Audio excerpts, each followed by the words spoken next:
Have you ever felt like you're running on a treadmill, just constantly busy but not actually getting anywhere? Do you wish you could manage your time better and be more productive?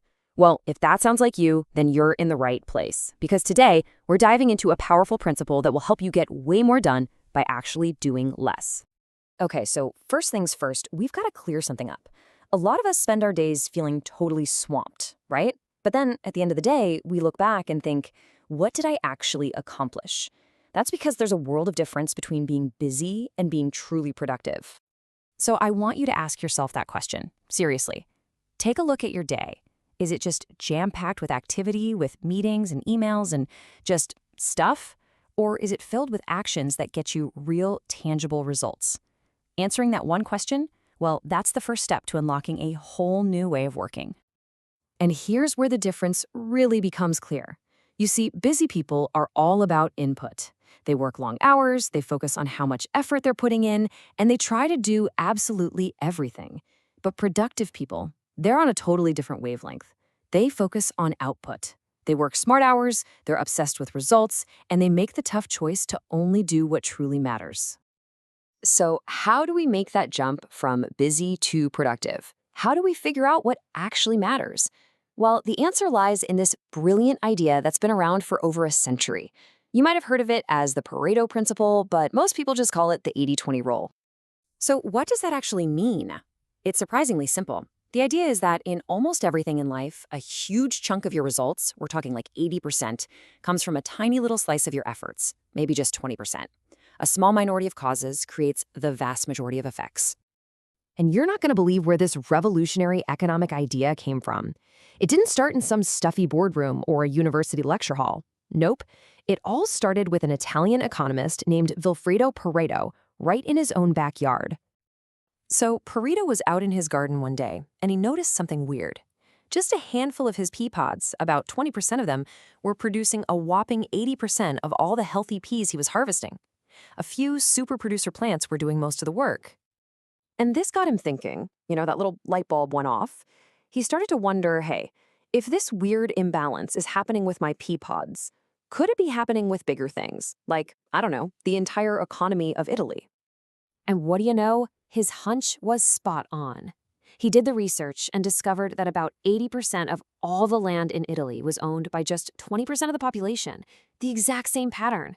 It wasn't just a fluke in his garden. It was some kind of fundamental principle at play. Now, this is where it gets really fun, because once you know about the 80-20 pattern, I promise you, you will start to see it absolutely everywhere. It's hiding in plain sight in almost every part of your life.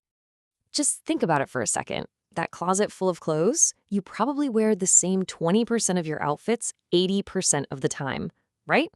In any business, a small group of customers, maybe 20%, brings in 80% of the money. Even with videos on a channel like this one, it's usually just 20% of the videos that get 80% of the views. It's a pattern that just shows up again and again. Now, a quick heads up. It's not some magic law where the numbers are always a perfect 80 and 20. Sometimes it's more like 90-10 or maybe 70-30. The exact numbers don't really matter. The big takeaway is the idea behind it, that there's a massive, predictable imbalance between effort and results. And here's the other side of that coin, which is just as crucial. If 20% of your effort is getting you 80% of your results, that means the other 80% of your time and effort is only getting you a measly 20% of your results. That's where most of our time gets wasted. And why do we get stuck there? Because that 80% is easy. It's the busy work, the stuff that feels productive but isn't. The real high-impact 20%, that's usually the hard stuff. All right, so we get the idea. But understanding it is one thing and actually using it is another. So let's talk about how we can take this rule and apply it to our lives to do so much more by doing so much less. Okay, let's say you want to read a nonfiction book. Instead of slogging through it cover to cover, find that vital 20%. That's usually the intro, the conclusion, and the summaries of the key chapters. You can probably read that in just a couple of hours and walk away with 80% of the book's main ideas. Then you get to make a choice. Is finding that last little bit of info really worth another 8 hours of your life? This is an absolute game changer for students. Let's be real, exams almost never cover 100% of the stuff you learn. So the trick is to figure out that critical 20% of topics that are most likely to show up. Focus all your energy there. You'll get a way better grade than the person who spent all week studying the less important 80%. It's about studying smarter, not just longer. And you can even use this for your social life. If you really think about it, you'll probably find that a small number of your friends bring you the vast majority of your happiness and support. Now, this isn't about being ruthless and cutting people off. It's about being intentional. It's about investing your limited time and energy into nurturing the relationships that truly, deeply matter. When you boil it all down, this whole idea, this whole philosophy, really comes down to one powerful word: focus. It's about finding that small number of things that really move the needle and having the guts to let go of everything else. So here's the game plan. It's simple. Step 1, identify that critical 20% in whatever you're doing: your job, your health, your hobbies. Step 2, double down on it. Pour your energy into the things that actually work. Step 3, start cutting back on the other 80%, the trivial many things that are just wasting your time.